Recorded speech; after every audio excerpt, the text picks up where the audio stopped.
Yo, and welcome back to Creeps and Crimes Podcast. I'm Taylor. I'm Morgan. Happy Thursday and happy episode 195. 195. Finally. I've been pushing for 195 for the longest, I feel like. Yeah, you really have. Me too, though. Yeah, we both have. That's because we got a little tripped up. Sorry, Yeah. my hair's still wet and it was just looking a little crazy. And now I think it might look a little crazier. Well, I haven't put heat on my hair in 2 weeks. That's very good for you. Very good for me. I'm really proud of you. Very proud of me. Talk for just 1 second. Okay, I'll talk for just 1 second. Hey guys, I had a great time on my trip. I didn't have any reason to be anxious other than the fact that I was just freaking out that I wasn't gonna be able to work, but Morgan handled it so good. She was being crazy. I was being crazy. But honestly, I'm really proud of you because you didn't text me that I didn't much. do anything. It was actually me like reaching out to you. Yeah, you were. Morgan was like, hey, will you please look at this contract? I'm like, no.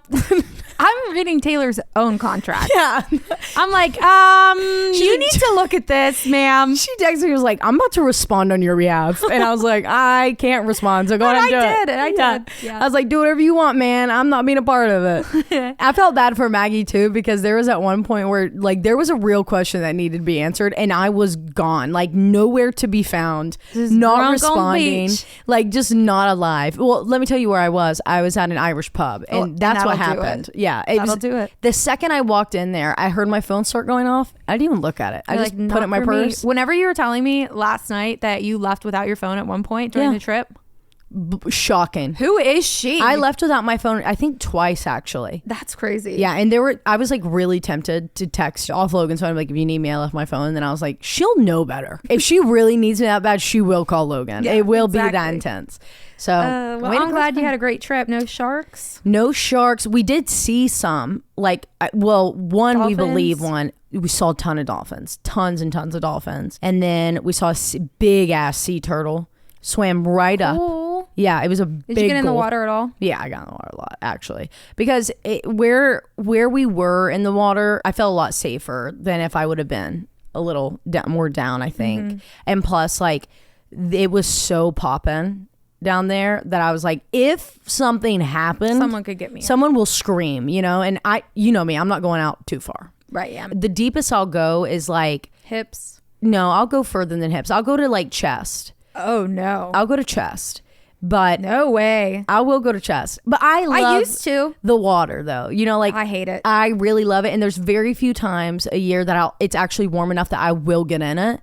And it was so perfect. And I was like, I know that I'm risking my life, but just gotta do what you gotta do. Sometimes you just gotta be doing it. Yeah, I used to go so fucking far out, not a worry in the world. And as I got older, my fears got more and more irrational and intense. And I'm now like, hips are good. Yeah, we were on the beach underneath our little like Shaboomy. By the way, if anybody knows anyone at Shaboomy, fucking give me a call. I will be a #1 sponsor. Let me tell you. Actually, I'm not even going to bring it up because I am going to email them and try to get us a sponsor because it...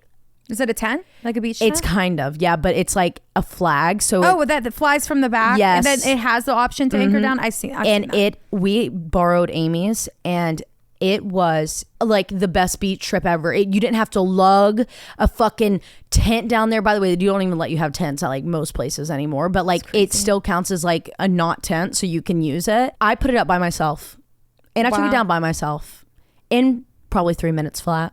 And let me tell you, if you're a mama with a baby, the cover on that was so good that we actually ended up like pitching the sale to like 3 different people while we were down there, and they went and bought it.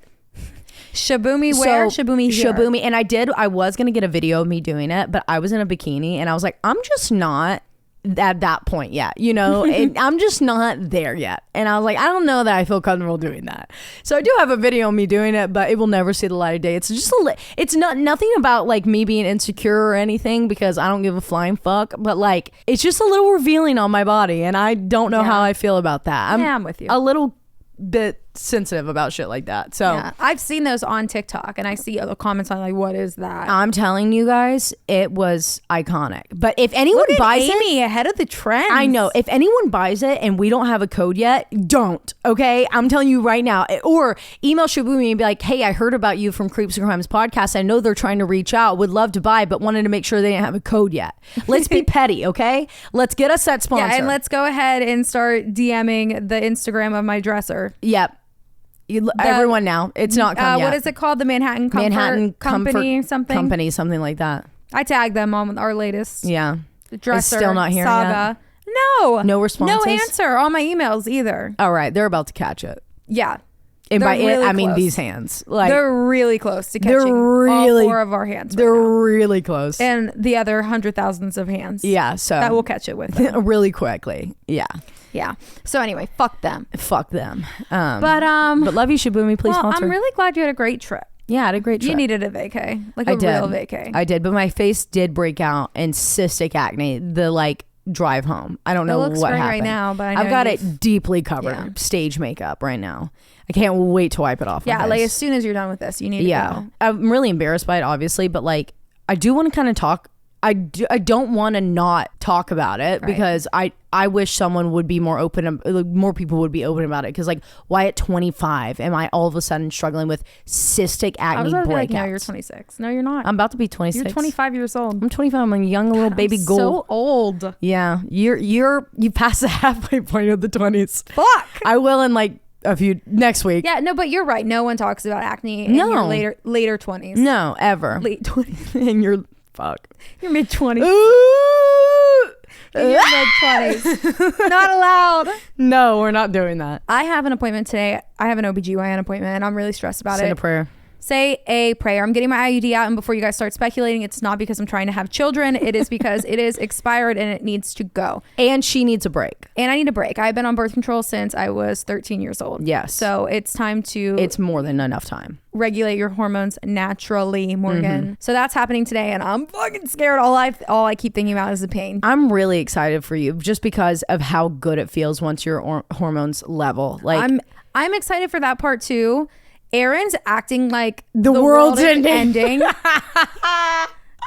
I don't know what to tell you. He's like, will you bring the corpse home so we can have a funeral? Yeah, literally. You should bring it home I for do him. want to see it. Yeah. Think of that. 7 years in your body. I want to see it. I think they if you ask for it, they have to make it. I have this huge fear that it's embedded into my uterine wall right now, and I'm going to try to force them to do an ultrasound before, because I feel like they're going to rip out my uterus. Well, the girls there, the girly pops there. I know, they're great, but I don't know this doctor because my other doctor left. I call them girls. They're definitely doctors and nurses, medical professionals. Yeah, but they're girls. But they make you feel like really comfortable. I don't think that they're going to do anything that's outside of your comfort zone. Especially if you are really adamant. I was thinking on what to wear today because I wanted to wear my black jumpsuit, but then I was like, but then I'd have to get naked. But then I'm like, don't you get naked at the OBGYN because they do a breast exam? Oh yeah, they do. I had to get top and bottom. So you do get naked and you wear a dress. So I could have worn my little romper. I have a romper you can wear if you want to wear it. No, it's okay. I was just thinking because I was thinking, I guess, of getting a wax because they don't want you to wear a romper because then you have to lay there naked and they only cover nothing. Do you leave your socks on? That's what I was gonna say. Do you take your shoes off? Yeah, you take your shoes off, but you have the option to leave your socks on. And you know what I did last time? I smelled my socks first before I decided to leave them on. These are brand new socks. So and these are newer shoes. So they should be okay. Yeah, but it's just awkward being there with your socks, just the only thing you have left on. Sometimes. And I'm gonna fold up my underwear and my clothes so they can't see it. They're not. I tossed it in my bag. I shoved it down in my bag. Oh, I'm so nervous. I could throw up about it. I do need to take medicine here soon just because I want to try to You need to get productive. ahead of it. Yeah. But yeah, I'm also dog watching. This dog, one of my friends from work, her name's Brooke. And I think this was a ploy from her because she's asked me, she's listened since I started there. So for 2 years, she's listened to the podcast. And I think this is a ploy, her final attempt, because she has asked me for a shout out. I couldn't tell you how many times. She gets mad whenever I bring up Nicole and anyone else that I work with. And she's like, are you fucking kidding me? So this is what she did. This is what you get. I'm now watching your fucking dog because you wanted a shout out. You knew I would talk about it. You knew we'd have to get on here and chit chat. She ployed correctly. Yeah, she did. That was a fucking boss move, I gotta say. Exactly. That was a boss move. I respect it. But she's got this little schnauzer. It looks like a Scotty dog. Like a schnauzer. Is that what it is? A schnauzer. He's white. He's cute. He's got the little sideburn beard, Yeah, his name is Sai, and he's a fucking He barker. looks like a Sai. I've only had him for 2 hours so far, but he's a fucking barker. He his little face, it's so cute because he's white, but he's so cute. His little beard looks like the Duck Dynasty beards. Yeah, that you must have got it off of Sai. Yeah, is that his name, Sai? Yeah, that Uncle Sai is Brooke. Brooke. Yeah, Brooke. Brooke, you named him after Duck Dynasty. You didn't you? don't even You lie to us fucking right now. redneck. Tell us, does he drink tea out of a little plastic I think cup? it's Uncle. I'm calling him Uncle Si. Uncle Si now. From here on out, Uncle Si. That's Ollie's Uncle Si. He's got so much anxiety because she was talking to me about Ollie. She was like, I have these CBD gummies that I give Si because he's a stress ball. So now I have 2 anxious stress balls in my house. Poor Si's little legs were like tremoring whenever she left. And I was like, oh, I'm sorry, buddy. But like, welcome to the anxiety house. I don't know what's to welcome to the anxiety attack. Like, that's what we like to call this. I got triazepam. I got whatever you need. We've got it here, honey. Got it. Just let me open up my cabinet. Yeah. Oh shit. But anyway, he's a cutie though. He's with me for a week. He did FaceTime me this morning. Yeah, he popped up on the recording. Guys, we have a morning recording because Morgan's not working because she's getting her IUD out. And I'm actually not working because I work this weekend. Yeah, but also because she's getting and her I didn't IUD even out. plan that. No, you didn't. It just kind of worked out perfectly. Yeah, and it I was a didn't know I Tuesday, had today off. And we were yesterday. stressed about recording after. It was a good little workout that we did. Thank you, Lord. Thank you, God. Since it is an early recording, you get me freshly Adderalled. She has been on her I have Adderall not kick. shut the fuck up from the time that We Morgan are was on. going to California in a couple months, and so we are excited that we're planning stuff. Yeah. And we ended up planning a lot more than we were originally going to plan. Yeah. And we did change a whole plan that we do need to call people about. And we're taking the boys with us. And we're bringing the boys with us. And they're going to be producers on something that they know nothing about. So that's going to be fun. And they don't even know yet. Yeah, they have no idea. We did call They're Logan not going to do a good job. I'm sorry. No, we're going to have to literally duct tape their mouths I shut. think we're going to have to actually send them out. The more that I think about it, I don't know if they can. We might have to call in one of our other really good friends who's experienced in this. Yeah. Yeah. Reinforcement. And remove the boys. And delete the boys. Control Alt Delete. Control Alt Delete. Escape immediately. Escape. Getting out of there. Get them out. But anyways, what are you CEO of Quick? Oh, CEO of My Iced Coffee. I have been fucking killing the game. I've been using the Illy brand. Kimber, she's my I love coffee Illy brand. aficionado. So good. Yeah. She wants to open her own coffee shop one day. She needs and to. I agree. And she grabbed my phone when I was home last and ordered off Amazon for me. And so when I got here, I was having trouble with it because I was packing it too fucking tight. Yep. It was overflowing the size. It was being crazy. Oh no. I think I fucked up the pressure of the machine actually now. Did you get the thing to give it air in the middle? So no, but I've been stabbing it. So like they have a little tool to like remove and then the other side's like a sharp pointer. So I think that is what it's for. So that's what I do. And then I pat, smooth it back out, pat it down. I've been killing it. Good. But I am really upset with like my decision about it that I've been using whole milk. I love whole milk.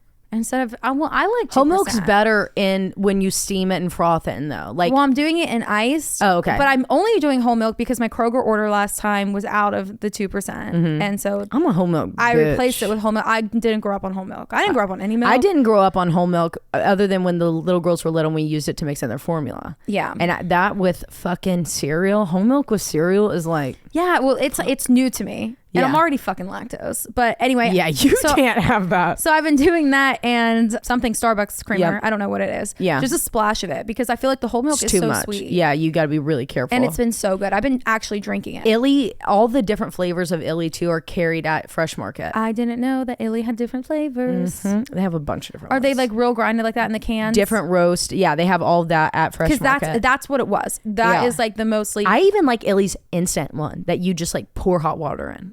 Oh. Yeah. Like Instant that's coffee, how good. Like era 2020. Yeah. I'm the CEO of gardening. Yeah. Garden's popping off. Popping off. Zucchinis out the dick hole. Really Bulbous weird cucumbers. fucking cukes that I had to stress the whole Patreon group message out with. I was like, someone tell me what's going on here. Why do they look like chodes? And they were all like, hold on, let me call my mom. Let me call so-and-so. And then they'd get back They're with us. chode cucumbers. And they are chode cucumbers. But my friend who is an ethnobotanist told me that they should straighten out. And also my friend who Googled it, aka Morgan, because me Googling couldn't happen. I said send it to Bucky. I said send it to Bucky. You said he's good at... I'm like, good luck finding him. It's Father's Day and he's long out of here. But that's it. Let's hit him with it. If you're driving, throw that shit on cruise control. If you got a glass, pour that shit up. And let's get creepy.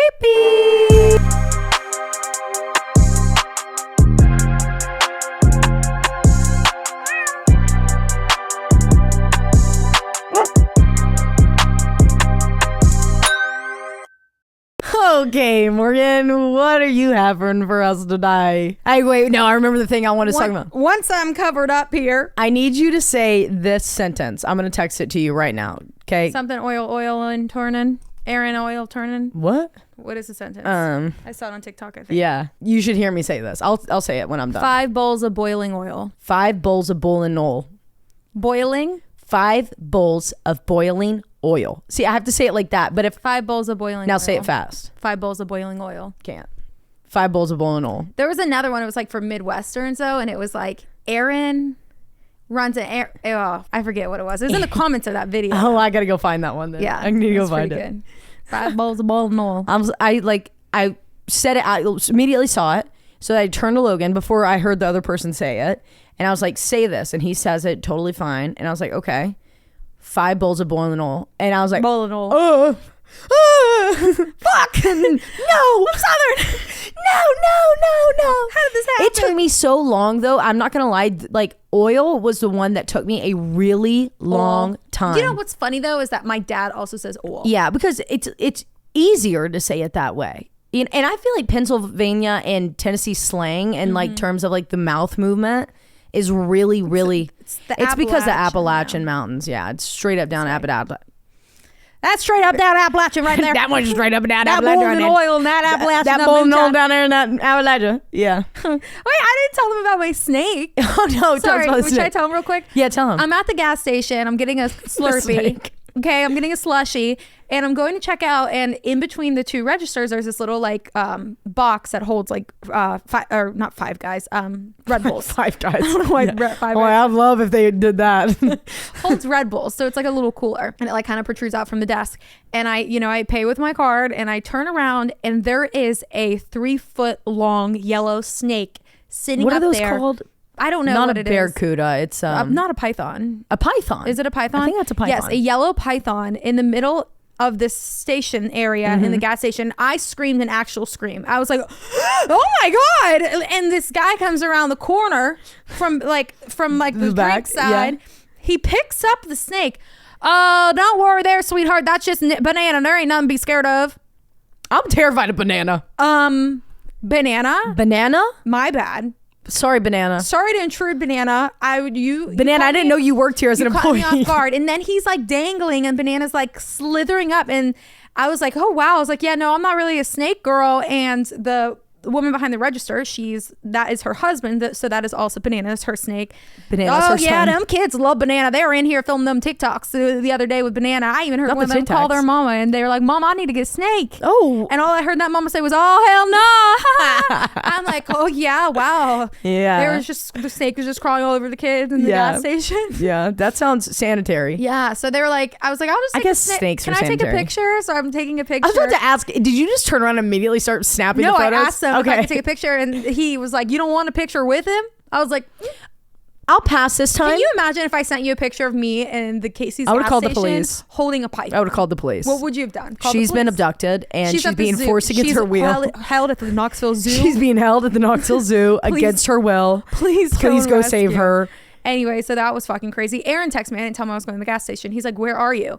And I sent him that picture back. I said, I'm at the zoo. I'm at the zoo. What are you doing? You know, I'm thinking that, I was just thinking when you were saying that, like my husband, Logan, would let our children have whatever animal. Like if they wanted to go, we would get to go. And obviously if we had the space in the room and to make sure that they had enough land to like live on and do their thing and well taken care of, obviously.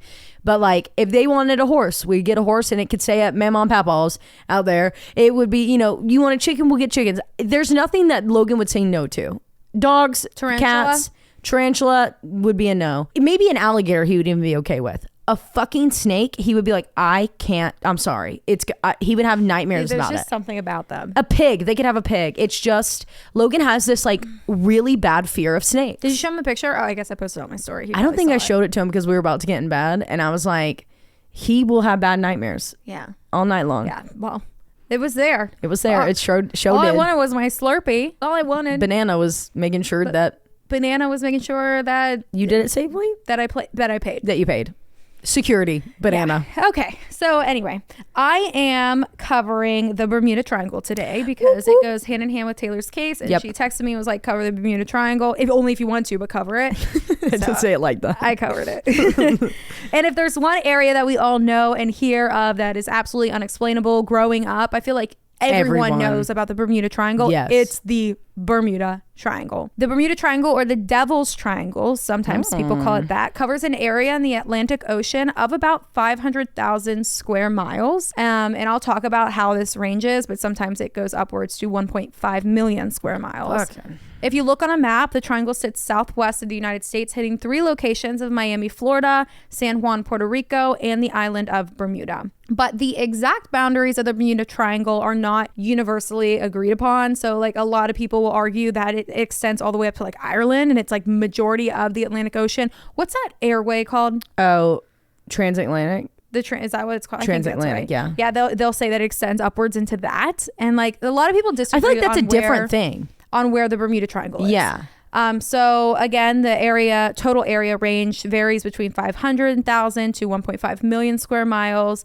But by all assumptions of like where it is, everyone can agree that it has a triangular shape. Mm-hmm. In all instances, the Bermuda Triangle is a region of the North Atlantic Ocean that is bounded by the coast of U.S., Bermuda, and the islands of Greater Antilles, which is Cuba, Jamaica, Puerto Rico, one of those islands right there, south of Florida. And then I just saw that one instance that went up to like Ireland or Scotland. What is this? What's closest? I think Ireland's closest. Yeah. Maybe. There was one source that said that it goes up there. Because it's like Britain, and then on top of like, Scotland, like and then Ireland. Oh, do you know what the triangles are called? Right angle, acute. Wait, that's an angle. An oblique. Oblique. Obtuse. But those are angles. What are the triangles called? I feel like they're also right acute. Triangle. I don't know. I haven't been in fucking geography. Not a geography. What is that? Isosceles? Geometry. You're anyway, barking up the wrong tree. The Ireland one is like a really long, like but thin, like a I don't know. Yeah. So like the angle on it would be acute, technically. Yes. Okay. Yes. I got you. It doesn't. It's like matter. a spotlight. It's literally not important. What kind of triangle? We just want to anything that we can absolutely tie back to Ireland. We'll make it happen. We tie it back. Okay. So this triangle has earned this big dark reputation as a dead zone for planes and ships and anybody that's passing through after a series of unexplained disappearances in the 1900s. And some will argue that even as early as the 1800s, and some will argue that it started even back before then, back to the days where Christopher Columbus traveled. He had reported unusual compass activity in that area, but we all know that story is iffy in itself. Bro also thought he was in India. Right. So, and he also wasn't, and I think he thought that the world was flat. He also didn't discover that he did not think the world was flat. He was going to go around the world. So yeah, it was not flat. I'm just not a big fan of him. Yeah, no, I don't think anyone really is. Yeah, I mean, cool thing he did. Yeah.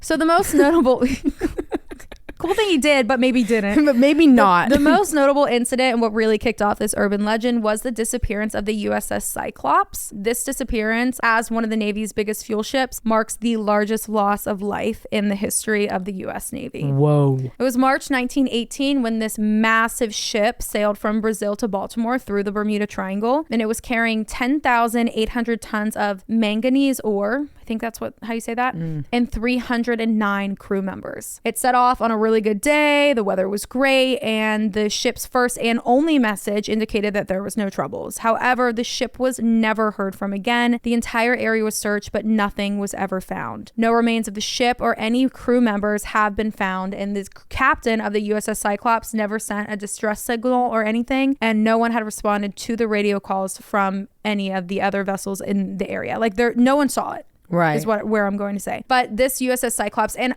I did that one briefly because a lot of people argue that it had nothing to do with the Bermuda Triangle and that it was actually like in the Gulf where it went down. So it's just, and you'll see that a lot. Like there was 2 instances in the 1800s. I think the first ship was like the Celeste Mary that I read about. I've read about that one. Yeah. And they like found it like totally unmanned, and it was a ghost ship. It was a ghost ship, and I've almost covered that. That's what it was. Found like up near Maine. And so like a lot of people will revert back to these random ship like disappearances or incidents, and they have nothing to do with the Bermuda Triangle, and the USS Cyclops is one of them. But I also kept it short because it goes into so much detail that I could do it on its own. And I feel like there's a lot more conspiracy that you could get around that, like okay, what was on it? So they never sent a distress signal. No one ever heard from it. The naval investigators failed to find any definite cause of its disappearance, but this was just the start of hundreds of ships and planes that would go missing under strange circumstances in the Bermuda Triangle.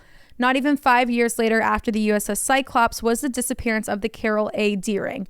I think I've covered this. You will have to remind me if I have. I'm going to talk about it now, but it's the ghost ship of the Outer Banks. Either I covered it or I watched a movie on it. You watched a movie on it. We've talked. Me and you've talked about it, but never on mic. We've never done a ghost ship, dude. I feel no, we did that one. Which one? When we did Blackbeard on Patreon. It was I don't know why. We did go through a little pirate. I'm so stressed out clearly about my appointment. My brain's turned off, but it is. No, it wasn't a pirate ship. It was the fucking thing that turned on and the people were melted against the Holy fuck. What is that called? What is that? Philadelphia. The USS Philly. Yeah. It was out of Philadelphia. Yeah. Okay, I remember that. That was early then. Yeah. So anyway, the USS Cyclops is like really actually well documented.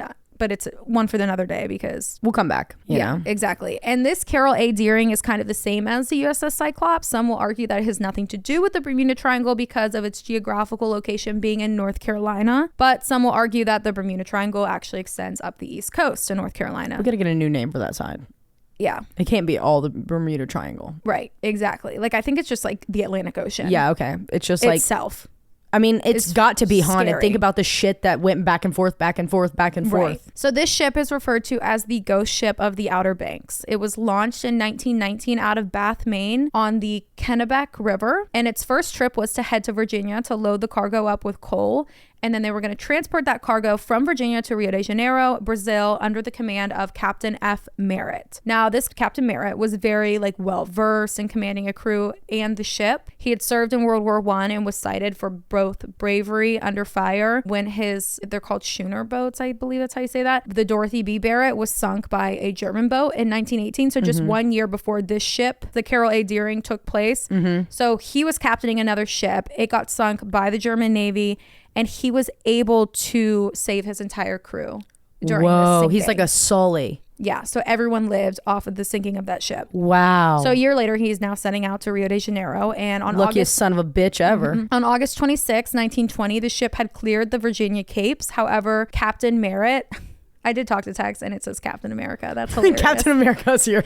Merritt America, sure. He did save that many people. He should be called Captain America. However, Captain America, he got really ill passing Virginia and the ship had to turn back around and land in Lewis, Delaware. So on board was Captain Merritt, his son, who actually served as the first mate, and 10 crewmen. Once they entered Delaware, the captain received treatment and they decided that the best thing to do was to find a replacement captain. He probably shouldn't finish this voyage. So he and his son left because he's the first mate, but he's also a son. His dad is very ill. You're coming home with me. And he needs to go with him. So they were replaced by a retired veteran captain named Captain W.T. Warmell and first mate Charles McLean. Also, I feel like your first mate, that has to be your right-hand man. That has to be someone that you trust. And you have to get along. You have to have chemistry and you have to know it.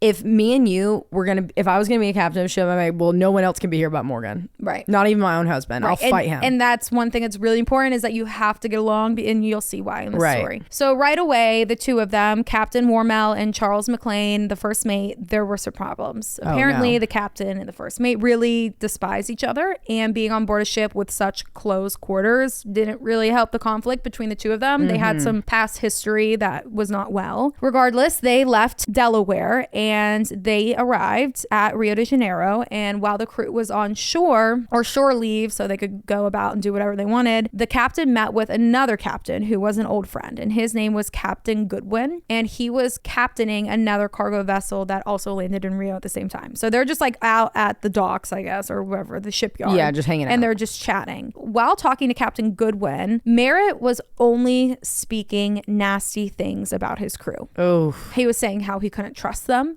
how they were no good, and the only person he believed that he could trust was his engineer Herbert Bates. Also that his first mate was terrible. Well, that's the thing. It wasn't even his crew. He was brought in to captain a crew that wasn't even his. Right. And I bet the first mate was originally the second mate and then put up. Right. So it's not even like he could even bring his own buddy. Right. Yeah. They were just like placed there, but like last minute place. I bet they gave him a good buck to do it, but like still, it's not his crew. It was a OG captain's guy. They got sick. Right. After the stop in Rio, the ship unloaded the cargo and then they launched on December 2nd, 1920. In early January of 1921, the ship made a stop in Barbados and Captain Merritt met with another captain named Captain Hugh Norton and informed him that McClellan, the first mate, was quotes, habitually drunk while shore he treats the men brutally. It's totally uncalled for. Oof. Can't believe you used the word totally. Yeah, totally. And he did. It's in the quote.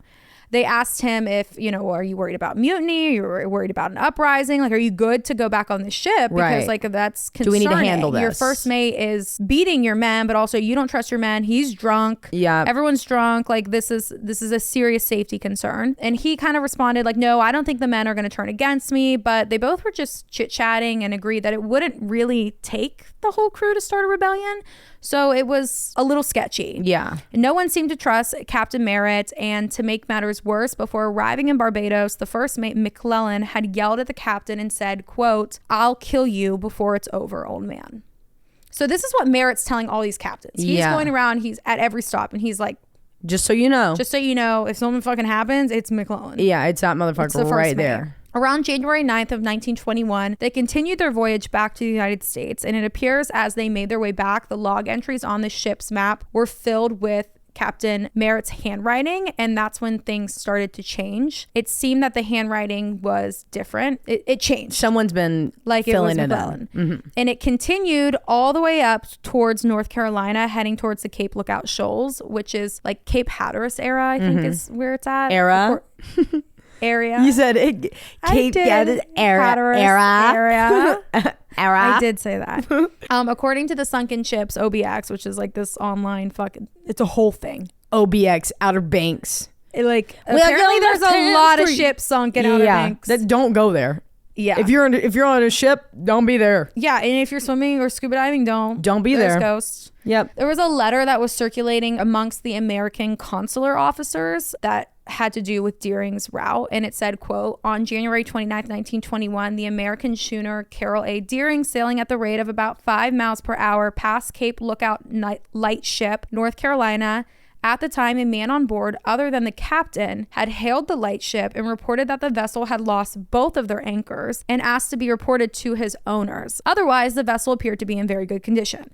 So they're hailing at this lighthouse. And I guess that's probably radio communication. I don't know how you would hail.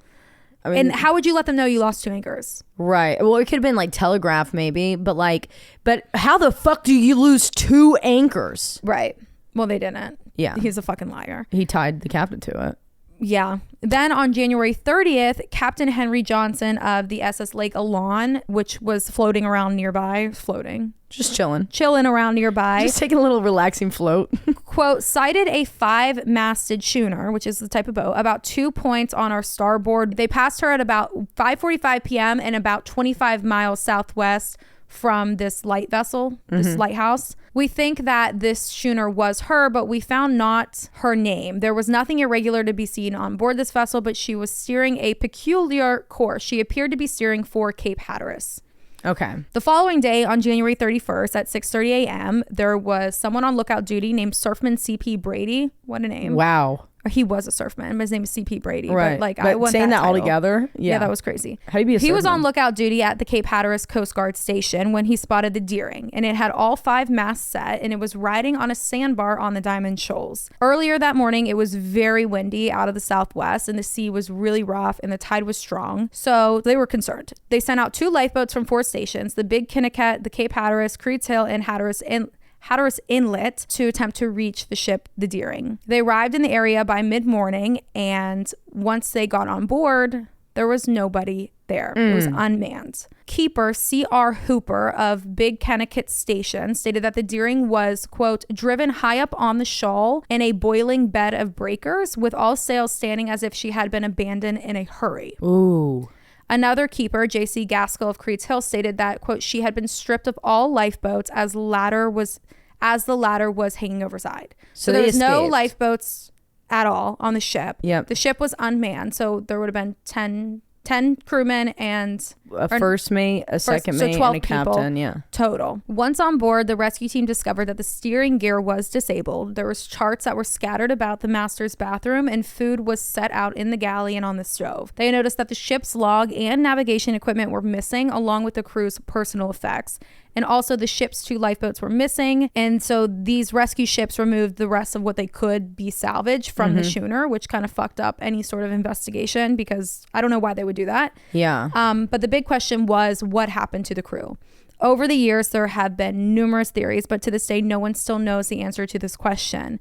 5 executive branches of the United States federal government started investigations into what happened to the Deering. These branches were the Departments of Commerce, the Justice Department, Treasury, State, and Navy. Whoa. Like, something was important on this fucking ship. Something was on clearly. that ship. And that's why they removed that. Yeah. And how the lighthouse said that they had signaled a couple days prior about the 2 anchors being off board. They did find both anchors on the vessel when she was found by the rescuers. What were they in like fucking hysteria? According to the shipping board commissioner, Edward Plummer, he learned that, quote, both anchors were on the vessel when she was found ashore. The kedge anchor, whichever that is, lashed under the bowsprit. Don't know what that means. And furthermore, the man who hailed the lightship was not the captain, for he had red hair.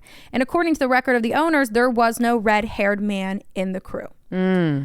So they believe that one of the biggest theories is that the crew had either something going on, they were pirated and they were killed off and bodies disposed, or that they had abandoned the ship because of something that they brought in illegally or that they weren't supposed to do from Rio de Janeiro, or that the men had turned on Captain Merritt, killed him, and had to fake this big, elaborate... But like none of the crew members were ever found again. The captain, or not the captain. It was, unmanned. No one's ever found again. And they took the navigation stuff in the boats with them, which means that they went somewhere. Yeah. Like for you to take nav with you and all that shit, like that only reason you're doing that is because you're getting the fuck out of there and you're going somewhere else. Right. Yeah. So this one was sketchy about the fucking, does it have anything to do with the Bermuda Triangle? I guess because it did technically go through it. Yeah. Well, and like, a lot of people do say about the Bermuda Triangle that it just like, even if something, it disorients people, it makes them crazy, it makes them like, but here's the red-haired man. Who's that? But okay, then Redbeard? The first thing I thought when you said that was like, if my hair is in direct sunlight, it's gonna look red. It looks red sometimes. And the lighthouse, the big bright light. And bro, how close were they? Yeah. I mean, I know you have binoculars and a telescope. It took them a really long time to get out there with those rescue boats. Yeah. So they had to have been far. Yeah. 25 miles, I think it said. Yeah, 25 miles. Yeah. So like, even if you did have like the best binoculars on the planet, like how well are you seeing? Right. How do you see? But what's weird miles? is that the sails and the masts were still like drawn, right? They weren't taken down. That's weird. Yeah. I don't really know how ships work or how any means. When we get to my case, I give you all the definitions. I wish I could have done it before. Yeah, you should have went first. When you started going into this, I was like, fuck, I should have gone first. But yeah, I'll give all that and it'll make more sense later. But I did have like a fucking nautical 101 with Logan and Google. Well, I needed to be in that class. Yeah, you clearly did. Another famous incident that involves the Bermuda Triangle was the 1945 U.S. Navy's Flight 19. Have you ever heard of this? No. Me neither. Yeah, until that's weird. I researched this. At 2:10 p.m. on December 5th, 1945, 5 U.S. Navy Avenger torpedo bombers, including Flight 19 with 14 people on board, took off from Fort Lauderdale Naval Air Station on a routine 3-hour training mission. After they completed the training, Flight 19 was scheduled to take them east for 67 miles and then turn north for 73 miles, and then they would turn back to the air station, which totaled a distance of 120 miles. But 2 hours after the flight began, the leader of the squadron, who was very experienced flying in this area, reported that his compass and his backup compasses were failing and that his position to himself was unknown. Oh, God. So he's radioing in like, can you find the location of me? At the same time, the other planes started calling in that their instruments also were beginning to malfunction. So everyone's radioing back to land and were asked to find the location of where they were so they knew where to fly to, but no one was successful in doing so at like a quick amount of time. The naval base received another 2 hours of really confusing messages from their pilots. And around 6:20 p.m., there was a transmission that came through from the squadron leader calling for his men to ditch their aircrafts at the same exact time because everyone's about to be out of fuel. Oh my God. evacuate. Holy shit. And it was at this time that the airbase radar stations were able to determine that Flight 19 was somewhere near or north of the Bahamas and east of the Florida coast, which would put them right in the middle of the Bermuda Triangle. Therefore, at 7:27 p.m., they decided they would send out a search and rescue Marina aircraft with a 13-man crew on it. But this would be the last time the Naval Air Station would hear from any of the 27 men on board Flight 19 or the Marina aircraft. What? The rescue crew. The Navy launched an investigation and released a 500-page report that was published a few months after this is what they assumed had happened. They believe the flight leader had mistakenly thought that some smaller islands he passed over were the Florida Keys, and that his flight was now over the Gulf of Mexico. So heading northeast would then take him back to Florida. Right. But according to the Navy, it was determined that the flight leader had actually passed over the Bahamas as scheduled. And he did, in fact, lead his flight to the northeast, but over the Atlantic, putting them in an area of the Bermuda Triangle. They also reported that the flight leader had refused to change his radio training frequency to the search and rescue radio frequency. Oh. Which that's an allegedly. Okay. But ultimately, they decided that he was not at fault because the compasses had stopped working. They had little to work with as the Navy wasn't able to recover any of the airplanes or any of the bodies. They believe that they had encountered possibly some severe weather out in the Atlantic, or they ran out of fuel from flying around aimlessly, which doesn't explain the rescue craft though. Right. And that the planes had crashed and were lost to the point of no recovery, doing so assumingly that they had sunk to the deep depths of the Atlantic Ocean. Shit. It wasn't until 1986 when they were able to recover some pieces of one of the Avengers. And during so, they were actually performing a search for the wreckage of the Space Shuttle Challenger. So the Challenger had just crashed. That's weird. And now they're doing search and rescue for Challenger pieces. And they come across what they believe to be one of these planes from Flight 19. During their search, they noticed on radar that there was some wreckage on the ocean floor. And assuming that it was the Challenger, they raised this wreckage from the ocean floor, only to discover that it was actually pieces of an Avenger from Flight 19. Holy shit. It wasn't until 10 years later when the disappearance of the SS Marine Sulphur Queen in 1963 really started to raise some eyebrows to the legend of the Bermuda Triangle after it took the lives of 39 crewmen. So now we're at the 300 of this, whatever it's called. Of the OGs. The Cyclops. Yep. And then possibly another 10 from this North Carolina, if you want to count that one. 10 I don't. Yeah. And then 27 from Flight 19, and now 39 of the SS Marine Sulphur Queen. Right. Which, what a name. Yeah. The Sulphur Queen? The Sulphur Queen. Like, shut up. So this ship was originally named the SS Esso New Haven, and it was built in 1944 to carry oil. But in 1960, it was converted to carrying a cargo of molten sulfur, which is important to the Sulphur story. Queen. Hence the name change to the Sulphur Queen. Yeah. And like, aren't you not supposed to name change? Bad luck. Yeah, I feel like that is probably really bad luck. Yeah. Yeah, they shouldn't have done that, but they did. Yeah. On February 2nd, 1963, the ship left out of Beaumont, Texas with a cargo of sulfur weighing 15,260 tons. Jesus Christ. 2 days later, they radio messaged to the station giving the coordinates at 25 degrees 45 north and 86 degrees west, 00 west, which would put them on the west side of Florida in the Gulf of Mexico. But this call-in was the last time they would hear from anybody aboard the Marine Sulphur Queen. 2 days later, on February 6th, it was listed as missing. The U.S. Navy launched a search, but after 19 days, it was called off. They stated that at the time of the February 4th position, the ship was in a very rough winter storm that had swells of 16 feet and winds of 25 to 46 knots. But before the ship even left land, the Coast Guard launched, you know how they check everything before you leave. Their investigation revealed that the ship probably shouldn't have went to sea at all, and they made this known to the Navy, and the Navy still sent it. The Coast Guard had reported that there was a lot of fire that was beneath and along the sides of the 4 large sulfur tanks on board, and apparently these fires were they would just put them out. These fires were so common that the ship's officers eventually just like gave up sounding the fire alarm. They just like, everyone knew how to handle it. They'd be put out, they'd come back on a couple hours later. Holy fuck. These are the findings that the Coast Guard had to say. In view of the vast search operations conducted, the Marine Sulphur Queen is presumed to be lost along with her entire crew of 39 men. Concurring with the board, the vessel apparently was lost on February 4th, 1963 on its approach to or in the vicinity of the Straits of Florida, which is the Gulf, I believe is what they call that area. Further concurring with the board, in the absence of survivors or any physical remains of the ship, the exact cause of the loss of the Marine Sulphur Queen cannot be determined. The board considered many possibilities which may have caused the loss of the ship and rightly declined to assign any order of probability to these causes. In its conclusion, the board commented on the following possible causes. A. An explosion may have occurred in the cargo tanks.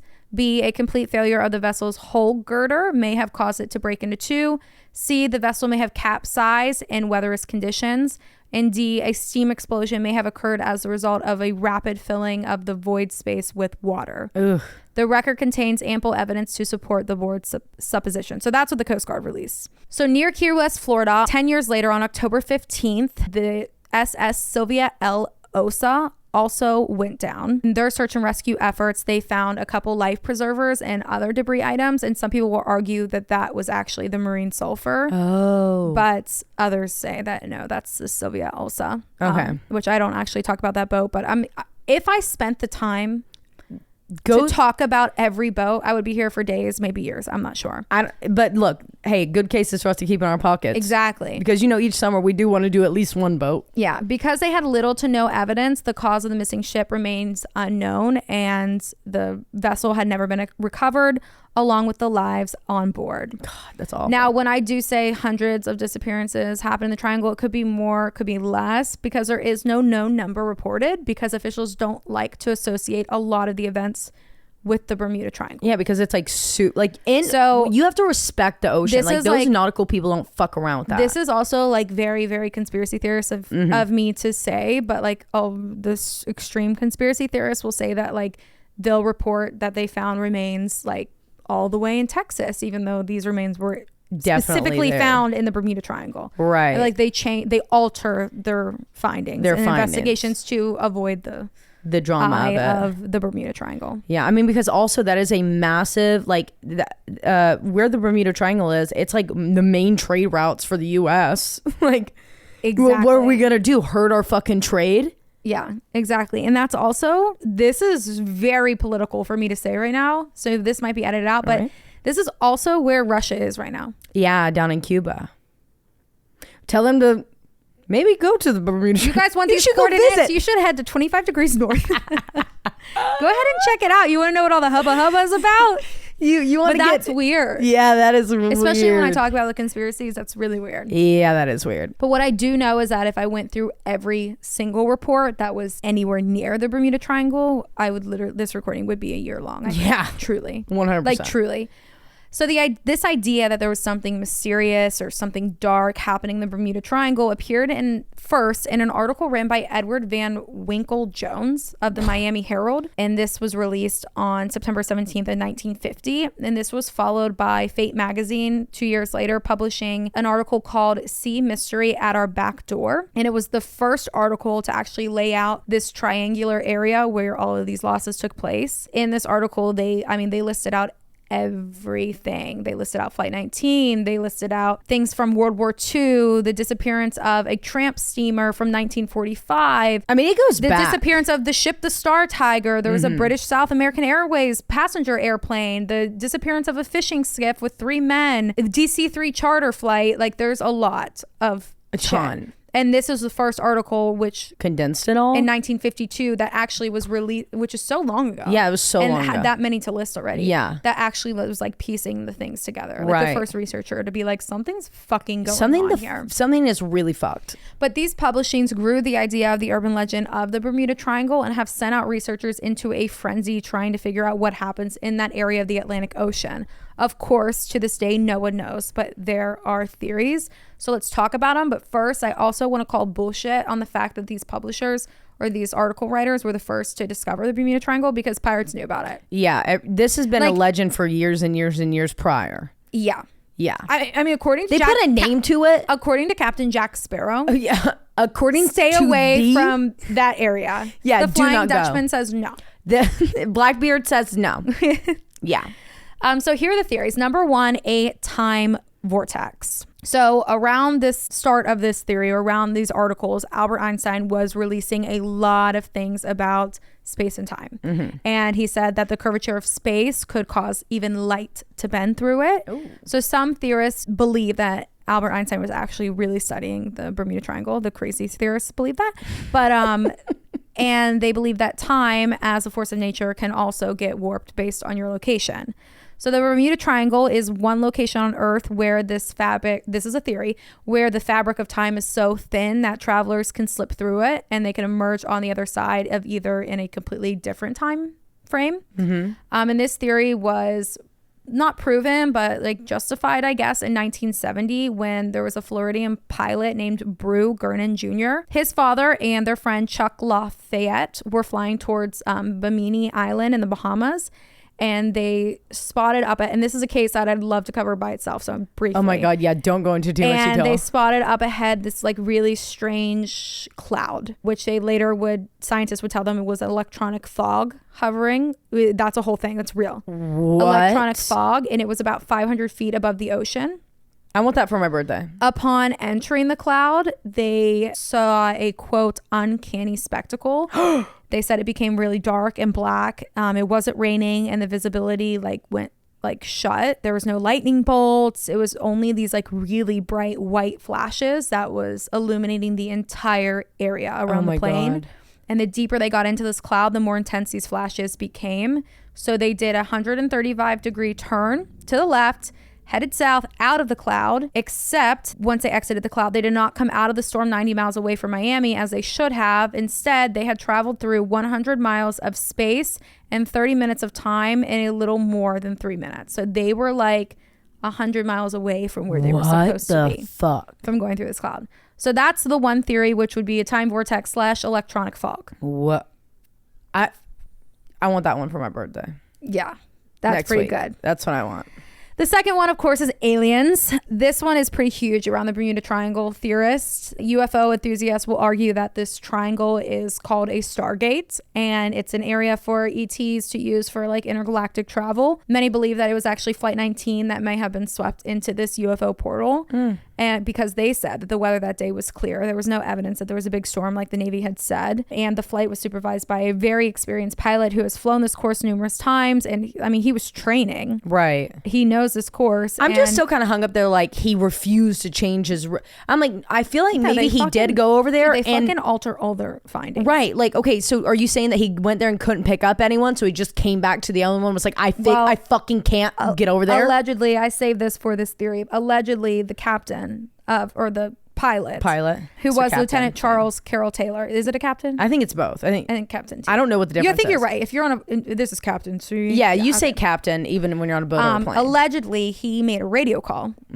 And he said, because remember they were making these delusional calls for an hour. He said, we are entering white water. Nothing seems right. We don't know where we are. The water is green. It's not white. Where the fuck So he were started they? freaking out. And so he was saying some weird shit. And it was also said that the Navy Board of Inquiry allegedly stated that the planes, quote, not allegedly, they did state that the planes, quote, flew off to Mars. They were just making a joke off that. They must have flew off to Mars. Oh, why would you joke about that? Why would you joke like that? Why would you joke like that? The third theory is the lost city of Atlantis. Some believe that Atlantis lies below the surface of the Bermuda Triangle. And this is the backup that I have for this. And this is a psychic backup. So, take that as you please. We don't know her like Susan. Yeah, we don't know him. Them. Yeah. Him. Edgar. So there was an American psychic named Edgar Cayce. And he claimed... Edgar Cayce. Cayce, yeah. Yeah. Did you cover him? No. I feel like you did. Maybe you watched the documentary. I don't know. I feel like we've talked about Edgar Cayce many times. Yeah, it is Cayce. He claimed to be able to channel answers to questions about Atlantis and documented a lot of his readings about the lost city between 1924 and 1944. He said that the Bahamas, or the banks of the Bahamas, were the last part of the city of Atlantis to sink. And in one of his readings, he also mentioned an island, Bimini, which is where those pilots were flying when they saw the white cloud. Yep. That in Bimini, there was a trail of energy crystals that were once used to fuel the city.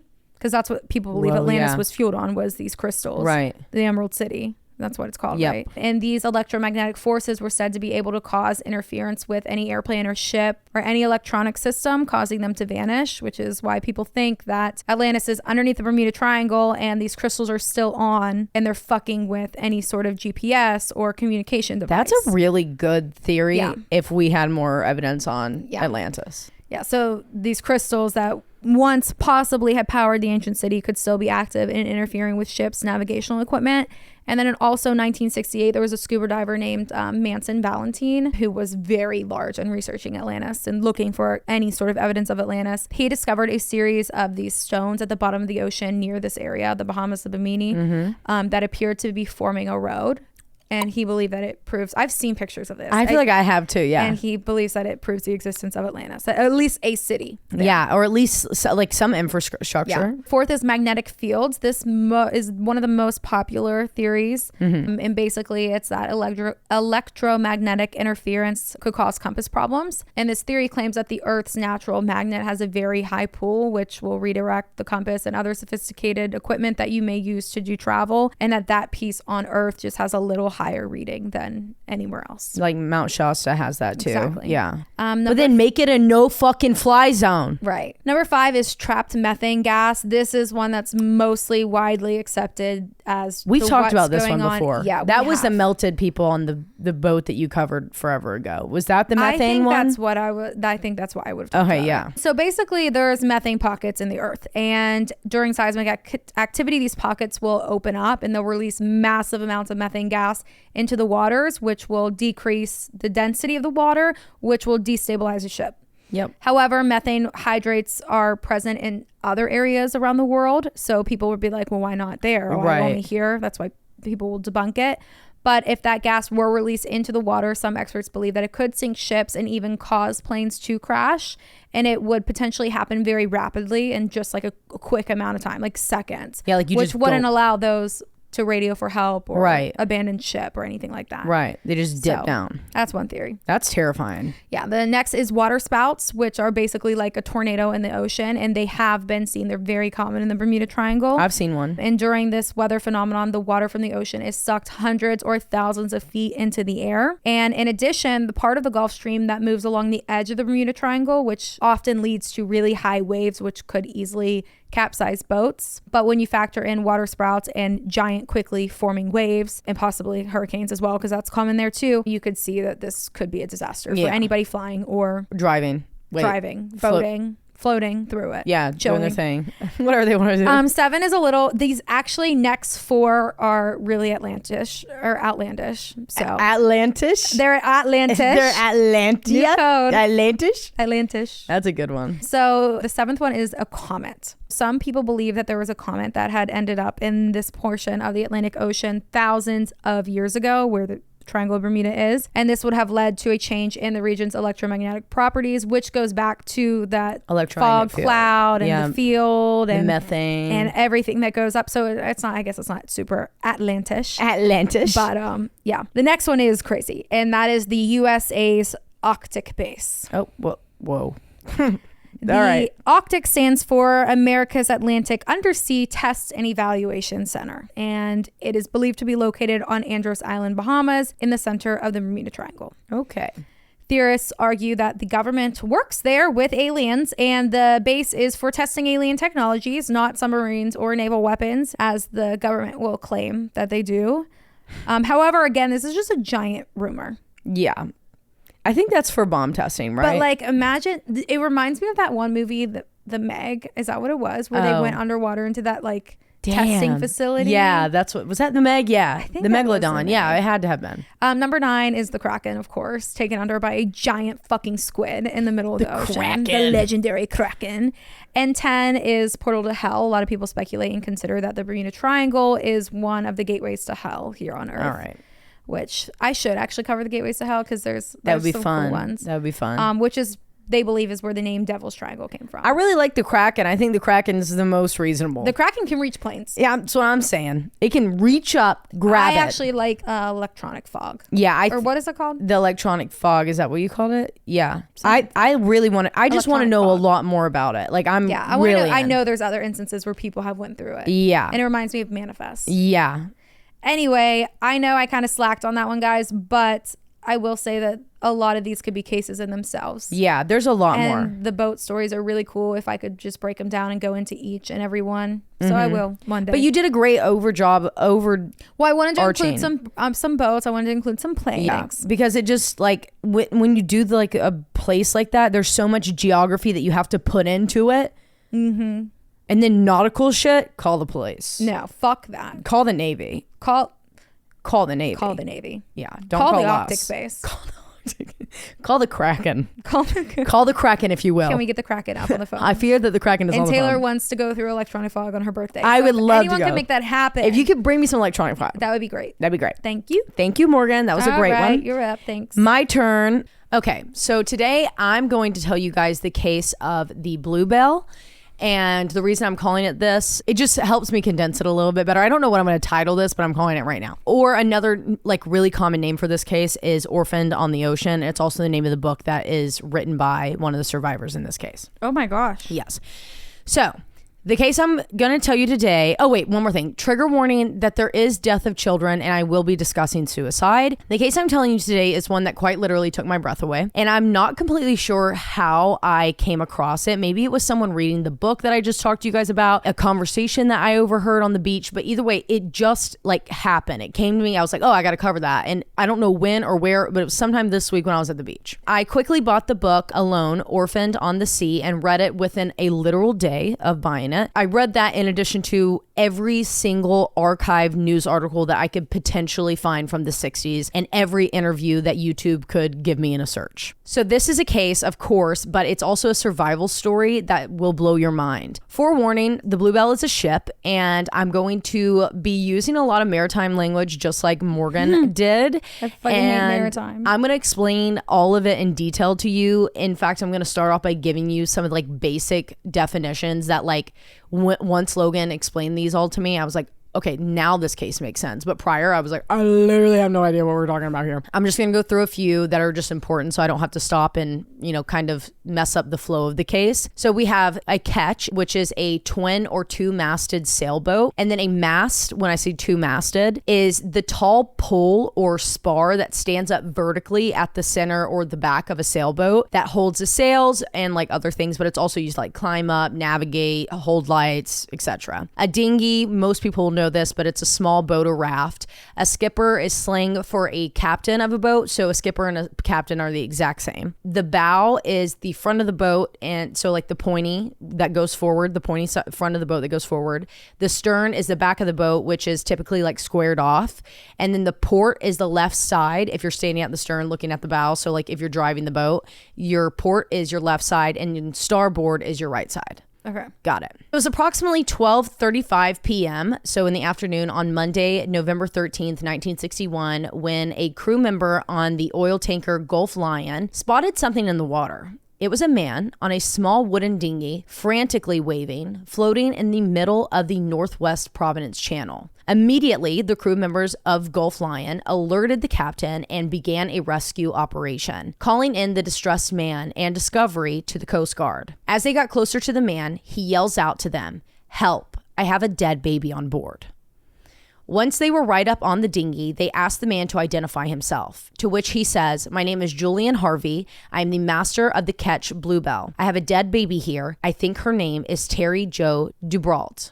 And guys, I might fix my pronunciation of that last name later. It's very different in certain places, but I did have an interview that I listened to, and I think that this is the closest that my southern ass will get to pronouncing it correctly. It's spelled Dupperrault, but it's like Bolonol Dupperault. Okay. And now I'm not exactly sure if my verbal description is going to be much help for y'all when it comes to explaining where the Northwest Providence Channel is, because physically I had to see it myself to understand. So I'm going to try my best, but it will be on our Instagram in a map, of course, because y'all know I can't explain shit, but I'm going to try my best. Basically, the Northwest Providence Channel is what divides the Little Bahama Bank to the Great Bahama Bank, meaning it sits north of Nassau, but south of Grand Bahama and Great Abaco. The man who who we now know as 44-year-old Julian Harvey, and the young lifeless body of the little girl were then brought onto the ship and immediately taken to Nassau. There, he was taken to the hospital for assessment and then interviewed by the local authorities about the incident. It was there, while being questioned, that we have the first recorded account given by Julian Harvey. He was hired by Arthur Dupperault to skipper the yacht that he chartered for a week after saving up for years to take him and his family on a trip of a lifetime on the Bluebelle. It was a 60-foot ketch, or a twin-masted sailboat with living quarters, and I have photos of it on our Instagram as well. Harvey and Dupperault were acquaintances with a lot in common, and Harvey was really well known locally for being one of the best skippers in the area, especially for like the Bluebelle. That was his boat he was assigned to. So that's why they ended up going with the Bluebelle, was only because of Julian Harvey. Harvey agreed to skipper the boat for $100 a day, and even hired his new bride and former stewardess, 34-year-old Mary Dean Harvey, as the cook. Me too. She was the cook on the ship that day. And when I say the cook, like I said, they were like good friends. So they were just kind of doing like the main work so that the kids could go play and the parents could watch the kids. Right. Also, Arthur, he was a very experienced salesman as well, but like he wanted to be able to enjoy. So that's why they ended up hiring Harvey. Now, around midday on Wednesday, November 8th, 1961, in Fort Lauderdale, Florida, 40-year-old Arthur Dupperault and his 38-year-old wife, Jean, and their 3 children, 14-year-old Brian, 11-year-old Terry Jo, and 7-year-old Renee, boarded the Bluebelle with Julian and Mary Dean Harvey, and the 7 of them left port. Over the next few days, the Bluebelle sailed to various locations such as Bimini and Sandy Point to explore, shop, snorkel, have beach days, go fishing, all of the things. Whereas there were some days, I think it took like 2 days at sea to get over to that area. All I know from this episode is that we could definitely write off a trip to Bimini. That's what I'm saying. There were a few days, because I think it took 2 days for them to get to this area that were spent at sea in the Caribbean. But on November 12th, the Bluebelle made its final port call, meaning scheduled stop on the itinerary, in Sandy Point. And there they had to go like fill out forms to say like, hey, we're leaving the Bahamas, heading back to the U.S. And at that point, the commissioner, Roderick Pender, would basically like send notice over to the U.S. and be like, hey, they've left here. They're on their way back. Should be back in, I think it's like 2 or 3 days that they were going to have to spend at sea to get back to Fort Lauderdale. Now, like I said, this just shows that they're on schedule and it alerts U.S. authorities about their pending arrival. It was while filling out these forms that Arthur told Commissioner Pender, quote, "This has been a once-in-a-lifetime trip. Once-in-a-lifetime vacation." Which it truly had been. The weather was fantastic. The Harveys were having an amazing time. The Dupperault family had the most amazing time with the kids, getting to explore. It was their first time like being on the ocean. It was a lifelong dream of their dads to take them. It was truly everything that Arthur had dreamt of to show his wife and children from his time in the military. That evening, the Dupperaults and Harveys enjoyed chicken cacciatore and salads for dinner before retiring to the deck to have a nightcap and do some stargazing. But out of nowhere at approximately 8:30 p.m. on this otherwise calm, chill night at sea, a sudden and strong squall hit the Bluebelle. Now, I always thought that a squall was just like a strong as hell gust of wind, but during my research, I found out that it's actually just like this sudden, sharp, and intense increase in wind speed that lasts several minutes versus a gust, which only lasts a few seconds. Okay. So it's like up to 5 minutes of just fucking crazy, like tornado. How does that even happen? I have no idea. Where does it come from? From where? Let me know. A big fan? Right. I'm just confused. And the reason why, guys, I asked Morgan to do Bermuda with me is because this is happening in Bermuda. Yep. The Bermuda Triangle, not in Bermuda. Bermuda's an island, but it's not there. Where does the fucking wind come from? It was probably electronic fog. So out of nowhere, this squall hits them and it causes the Bluebelle to rapidly keel over, which means that it pretty much goes sideways on its side, like floats sideways. This caused the main mast to snap and collapse onto the deck, injuring Mary Dean Harvey, piercing the ship's hull, or the bottom of the ship, and separating Julian from his wife and the entire Dupperault family. Thinking quickly, Julian Harvey rushed below deck to the cabin to grab wire cutters so that he could clear the deck from all the cords and the wires and the sails and shit that had just collapsed on it and free the others on board. However, within seconds from coming back up from the cabin, this fire breaks out on the Bluebelle from the engine room, which Julian told these investigators that he assumed was probably due to the gas lines rupturing from all the trauma going on. And it basically immediately caused the ship to start sinking. In the chaos, Julian Harvey somehow managed to launch all of the ship's dinghies and rafts, and he calls out to everyone on board and he says, "Abandon ship, jump off, get off." He dives into the water. He sees the raft floating off. It's dark in the middle of the ocean. I can't imagine being in the ocean at night. No.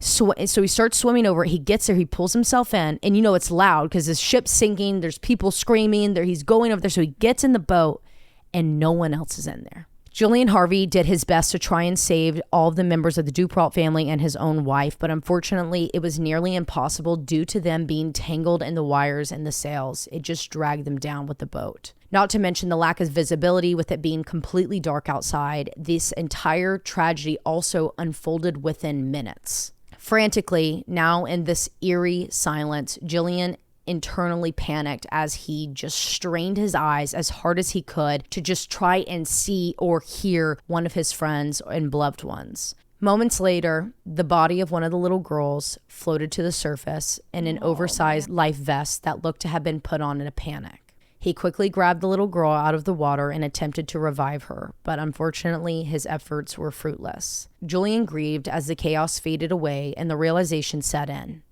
Out of respect, he kept the little girl's body alongside him in the raft to allow her a proper burial and to be returned to the Dupperault family. That night went by slowly as Julian Harvey sat completely alone, freezing, in this little raft, searching for a light in the darkness.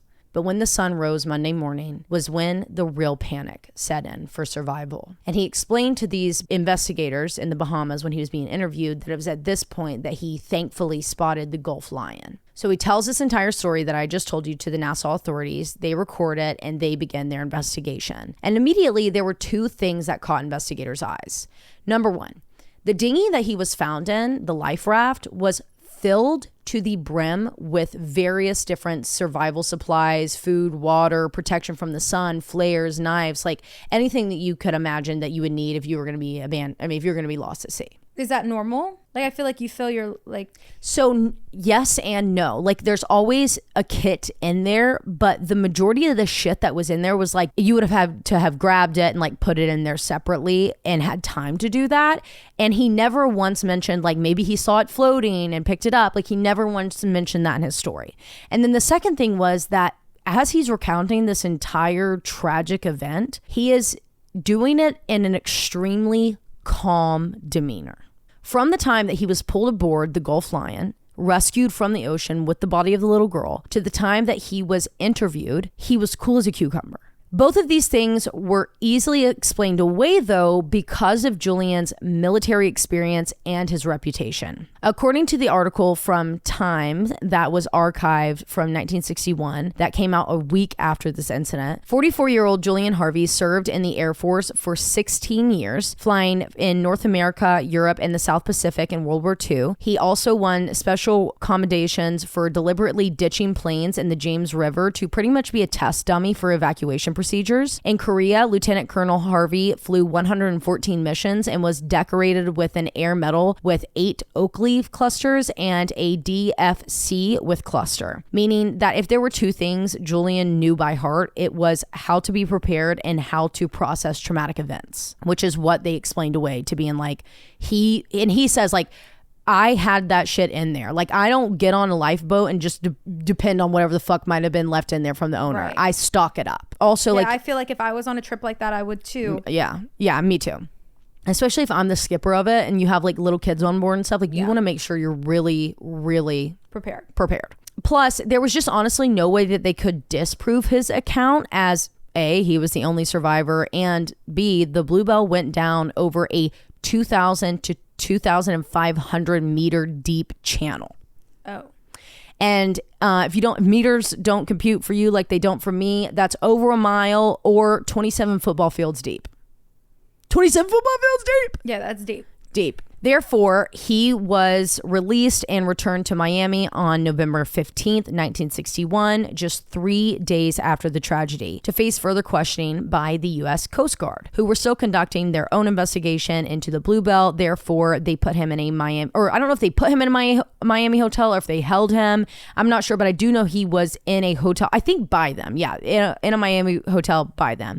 And they were just doing that so they could finish the interview investigation and everything, and then they would release him to go back up to Fort Lauderdale, where he lived. Now, early that next morning on November 16th, Julian Harvey was picked up from his hotel and taken into the U.S. Coast Guard and police stations to be interviewed about the Bluebelle and the deaths of his wife and the family that he was with. And by mid-morning, there was a massive break in the case. However, it did not take place in the station, but instead on the ocean. Second Officer Nicholas S. of the Greek freighter Captain Theo was pressing through the Northwest Providence Channel when he observed something floating approximately 1 mile away from the freighter. It was a 2x5 foot cork float, which a cork float is like the ones that has the hard white floaty part around the edge. Like you typically would see it like in a circle on like the Parent Trap. You know the Parent Trap one that they have in the back? Oh, yes. Like a lifesaver. Yeah, it's like a lifesaver. It's hard though. Okay, well, a cork float is that, but in a big oval, and it's got netting on the inside. Okay. So he sees this 2x5 cork float with what looked to possibly be a person or a small child clinging onto it. Without hesitation, Nicholas summoned Captain these are Greek names, Stylianos C to the bridge. Everyone traveling through this area was already on high alert, especially after hearing about the Bluebelle tragedy. So very quickly, the two of them are, really analyzing what this is that they're seeing. It was a white raft carrying a small child with blonde hair in a white blouse and pink slacks, leaning backwards, waving them down weakly and slowly. Immediately, the captain ordered the engines to stop and a lifeboat was lowered with crew members racing towards the child, calling out to the child, demanding that they avoid getting into the water because from the bridge, the captain could see sharks circling the raft. Crew member Evangelos K lifted the child into the lifeboat and the other immediately began rushing them back to the freighter. They were then hoisted aboard the Captain Theo and placed in a spare cabin with a team tending to them. The child was severely sunburned to the point that their skin was like leather, extremely dehydrated, incoherent, and barely able to speak. The crew jumped into action, sponging salt from the child's body with wet towels, applying Vaseline to the child's lips, giving them water and orange juice. They told the child that it would be okay and just continually asked, like, what's your name? What happened? Where are you from? And finally, in a quiet, hoarse voice, the child spoke, identifying herself as the 11-year-old daughter of the Dupperaults, Terry Jo, and then saying, Bluebelle. She was then only able to communicate in gestures before eventually lapsing into a semi-comatose state. Meanwhile, the captain quickly informed the United States Coast Guard of the child's rescue, her critical condition, and requested a rescue helicopter be sent immediately. Terry Jo was then airlifted to a Miami hospital where she was quickly treated for severe sunburn, dehydration, and exposure. For 2 days, Terry Jo was nursed back to health as she was unable to speak or even ready to. She would not say a word. But police and the Coast Guard knew that there was something powerful in what she had to say. Because though he seemed elated and eternally grateful when Julian Harvey learned of Terry Jo's discovery, that evening, halfway through his interrogations, Harvey asked if he could rest because he was becoming very weak and wanted to call his wife's family to alert them that Terry Jo was found, so maybe Mary Dean could be found too. Investigators respected his wishes and excused him as he was also in this tragedy and also a grieving husband. So 44-year-old Lieutenant Colonel Major, he's got a lot of names. Y'all know I don't know anything about military, but I know he's got the permanent ranking as a major, so I'm just going to call him Major Julian Harvey, then drove to the Sandman Hotel, not the hotel that he was staying in by the U.S. Coast Guard, and checked into a room under the name John Monroe, paying in all cash. He then wrote a 2-page letter, and trigger warning, before using a double-sided razor blade to slash his own thighs, ankles, and jugular veins in the bathroom. 2 hours later, his body was discovered by the maid entering the room for a turn-down service. The suicide letter was addressed to a very close veteran friend of his and was found on the dresser. There were no explanations or apologies offered, but lastly said, quote, "I got too tired and nervous. I couldn't stand it any longer," and asked that his friend would take care of his 14-year-old son and respect his wishes to be buried at sea. Immediately upon this discovery, investigators began deep diving into Harvey's past as they waited for Terry Jo to speak. And we will continue this next week on my birthday. Don't say anything. It's my fucking birthday. Holy shit. Holy shit. Holy shit. So, okay. So just remind me. So how many people were on board? We had the 5 Dupperault family members, and then we had the 2 Harveys. We had mom, dad of the Dupperaults, so Arthur and Jean, and then we had Brian, the 14-year-old son, then Terry Jo, the 11-year-old daughter, and then 7-year-old daughter Renee. And all we have as of right now, or I don't know if there's any others. I have nothing. I have no idea about this case. Right. Is Terry Jo and Renee. The only person that we have, and the captain. The only people that are alive are Julian Harvey and now Terry Jo. And then we have the body of The Renee. body was Renee. Initially, he called her Terry Jo, but she was later identified as being 7-year-old Renee. Holy shit. Yeah. Dude, the strength of that little girl. I'm going to tell her version of events next week. So I did Julian's today. Next week, I'll cover hers. And I know I'm going to cry. I don't cry at anything, but that. No, it's like it's sad. It's sad, but here's the thing, and I want to go ahead and put it out right now. Terry Jo, she doesn't go by that name any longer, and I'll swap her name when we get to that point in the case. But when she asked, like, you know, like, do you want people talking about this? Like, do you know, where are you at on it? And she basically says that, this is a quote, she doesn't want anyone to feel sorry for her. She's like, I'm a survivor. I fucking worked hard to survive. I want you to be proud of me. I don't want you to feel sorry for me. Wow. And I'm like, and the sharks? The sharks. They really had I'm not, wait till you hear about the marine life that came up to her and like the spiritual shit behind. I mean, there's a lot. This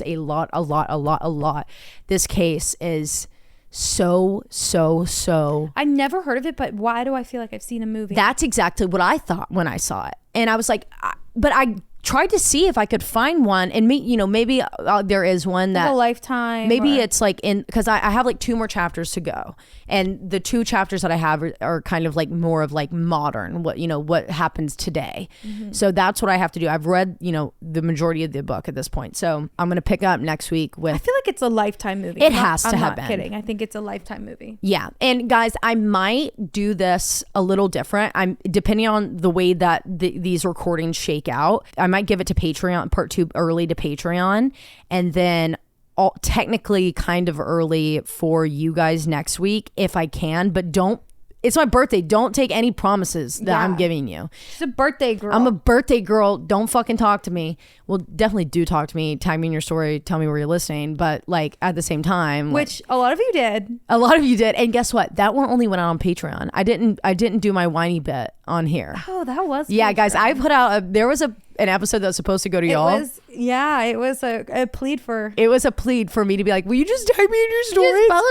Just post it on your stories. And of course, she's at the beach the week you do, and she I doesn't see any of them. No, dude, I was watching every single one. You talking about? I was like, mentioning you in your story. Actually, she was catching them before me. I was really because we do this sometimes where we double post. We do. If you ever see like Creeps and Crimes tagged you twice and the removed one, it's because we both didn't see it because it doesn't update for us. It doesn't fast enough. Oh, what time? Oh, we gotta go. Our video's done. All right, love you guys. Bye. Bye.